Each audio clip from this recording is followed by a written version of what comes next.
Well, ladies and gentlemen, I think this is actually a case where I'm going to remember where I was when I heard the news. I was getting a haircut, and the person cutting my hair said, "Did you hear what happened in Paris?" And I said, "No." And she said, "The cathedral of Notre Dame has basically burned to the ground." And turns out that it's not as bad as all of that, but it certainly was a shock. So needless to say, I immediately go online, start looking at video of what is arguably the single most iconic edifice of Western civilization on the planet. Certainly in terms of Christianity and its impact on the world, I think the Cathedral of Notre Dame is iconic. And there it was on fire, and down goes the steeple. And it's not hard to look at that and think, well, how appropriate, how appropriate that that the entire structure of Western civilization is not only burning and falling in on itself, it appears to also have been self-inflicted. Steve, we all felt a lot of pain when we lost the Twin Towers. We obviously felt the pain of the 3,000 people who were killed. Fortunately, it doesn't appear anybody was killed in the Notre Dame fire. But what we felt on 9/11 was not just the murder, but we felt the outrage of our city, of our landmarks being destroyed. This structure, whatever you thought of the World Trade Center, was New York, and now it's gone. And certainly the French people are experiencing that. There was immediately a call to rebuild. I mean, within an hour, President Macron said that they would rebuild, and a few billionaires put up 100 billion. Another billionaire put up 200. I'm sorry, one billionaire put up 100 million. Then another guy put up 200 million. And those are and they're euro. going to have a campaign. So they're going to find the money to do this. Oh yeah. The question is, will they? Oh, I think so. Absolutely, they will. The real problem, and I pray that they get past this, is going to be all the interest groups trying to get their little fingers in the pie, not just to siphon off money, but to make the Notre Dame better. Please don't do that. Architecturally, I don't think the Twin Towers were anything to write home about. Beauty-wise, I think the new Trade Center is much better looking, but I wish they'd built the old trade centers back instead. And you talk about a little bit of history. I think the second tower of the World Trade Center was completed in 1972 or 73. So I would have been three or 4 years old. I'm about to turn 50. These were iconic landmarks dating all the way back to the early 1970s or late 60s, whatever it was. And the Notre Dame is 900 years old.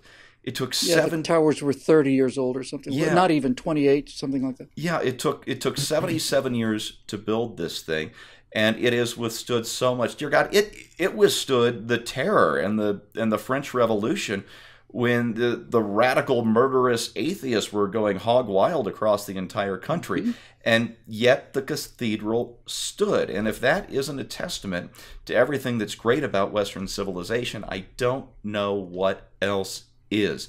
This thing, it's not a Catholic monument. I mean, it is, but it is so much more than that you have people of all faiths pledging money to restore this thing. Please don't screw it up by making it better. Build it the way it was. Please. Yeah, we'll get a Bauhaus cathedral if we leave it up to modern architects. Scott, I don't mean to put you on the spot or anything, but when we talked on our backstage show, you basically said, look, it's an old building that was full of stuff. It burned down. What's the big deal? That's overstating the case a little bit, but essentially it seemed to be your take on it.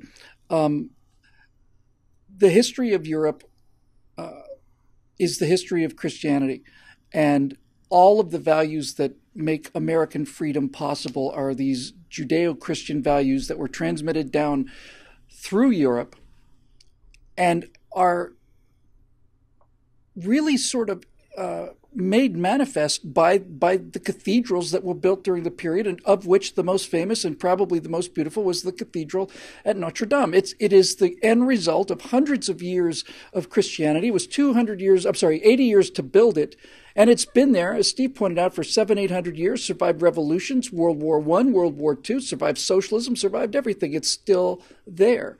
I have I find it very difficult to not see a much larger symbolism in this. You know, the flammable parts are gone, but the stone is still there. What do you think that says about the current state of France, and what do you think? Do you think it's had an impact on the French people? Do you think they see it that way? Absolutely. And to clarify what I was talking about in our backstage meeting, and is it's not that I myself was thinking, oh well, it's just a building and it burned. What fascinates me is that it matters. And when you think about that, there could be 100 fires in Paris during the course of this month that would burn buildings, in fact, burn them much more severely, that would actually result in the loss of life. But none of that would take on the importance of the burning of this building. And I think that says something fascinating about the human condition. I think that there is something about the human mind which needs tangible hooks for bigger ideas. There is a structure to which we attach ideas. We imbue this structure with characteristics that is almost on the order of anthropomorphizing or deomorphizing, however you say that. There is an element of the divine in what is just stone upon stone, and board upon board. This is a building that represents perhaps the evils of the power of Rome at one point in history, but it also represents the idea of representing the glory of God in the most magnificent way that a human being could do so. That the idea of a cathedral like that is to draw one's eyes to the heavens, is to not just say, wow, look at those magnificent stones, but look at the God who motivated the building of that magnificent structure, who pours their life in multiple lifetimes in this case, who pours all that effort into building a stone building just so that they can talk about a dusty old book and a deity that you can't see. I mean, there is something intangible and marvelous and awesome about all of this. The idea right now that it's being people are voluntarily putting up their money to rebuild something that in many ways was built by, in effect, a tax upon people who were compelled to tithe, so to speak. I just think this is incredible. But as you point out, Bill, in many ways, the cathedral at Notre Dame has become a shell of what it once was. France, the heart of Christendom at one point, is now, I heard figures some years ago that was saying that maybe there are 6% devoted professing Christians in the French population, that 6% of the French population confesses to be Christian. We have a lot of church buildings in this country, in the United States of America, that are now bed and breakfasts. They were built at one time by a group of people who were devoted to the gospel of Jesus Christ, and then eventually they became storefronts because the children of those people were unwilling to invest in it, had lost interest in the message, didn't think that the building was that important. So yeah, I think that this is rich in metaphor, and I think that no matter where you stand with regard to faith, you have to stand in awe of the importance that a single building can have for millions of people around the world who have never been to it, who never paid for it, and probably never will visit it even after they rehab it, which they will, and it becomes a tourist attraction again. As a Christian, my profoundest desire would be that the rebuilding of this church would be a spiritual rebirth for the people of France. Yeah. Hey, Bill, can I throw in something? Please. I meant to say earlier, and I completely forgot. You think about the time when construction began on the Notre Dame. Western Europe was an economic backwater. That's exactly what I was going to say. Then I'm going to stop and leave it for you. Yeah, I mean, we are under threat. The Byzantine Empire, the Greek Empire, was crumbling in the east to Islamic assault, and we were under threat from the west with the Muslim Spain, and that building represented the very best that Europe had maybe ever done after the fall of Rome. It was an incredible achievement. I should know how many cathedrals there are in Europe, but it's tens of them, probably dozens, I'm sure, scores and more. And one of the things that I wanted to point out about that was Paris, of course, has always been a relatively rich city. It was usually the most populous city in Europe for most of Europe's existence. But small towns where people, when I say they were dirt poor, I mean they were dirt poor. That's what they did. They poked sticks in the ground and put a couple of seeds in there, managed to find the will to save the money, invest the money, and build these fantastically expensive structures, unbelievably expensive structures. And they did it out of faith in what they believed in. And so Notre Dame, standing in for the other cathedrals of Europe and the world, represents the sacrifice made on the part of people who were basically starving to death in many cases in order to build something that was bigger than they were, for an idea that was bigger than they were, and that would last a lot longer than they were going to last. I think that's why watching it burn hurts so much. It's hard these days sometimes to tell realism from cynicism. If I thought that the rebuilding of Notre Dame was based on the religious element in French culture, I'm quite sure it would never be built again. The reason I'm sure it will be rebuilt is because it is an enormous money-making tourist attraction. I hate to say that, but it's true. Turns out that most of the essential stuff in the cathedral is still there. The stone structures are still there. They can be damaged by fire, but they're still standing. The flying buttresses are still standing. By happy coincidence, the building was being renovated, so many of the statues up on the roof had been removed temporarily.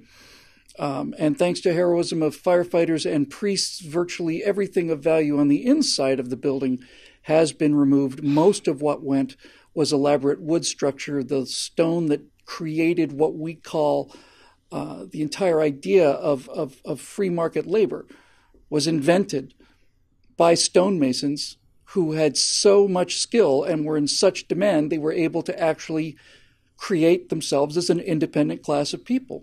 You're not going to order me to go build a cathedral. There's 3 people in the world know how to do it, and I'm one of them. And so all of these things are built into this. Scott said that no other building in Paris burning down would have the same effect. I disagree. I think the only other building in Paris that would have the same effect would be if it turned out that the Louvre was on fire. If the Louvre was on fire and we were watching priceless pieces of our history going up in flames, it would have the same effect. The cathedral needs to be rebuilt, and I wonder now if this is not a wake-up call in a very real sense. Because one of the truest things about human nature, one of the saddest things about human nature is we don't know what we've got till it's gone.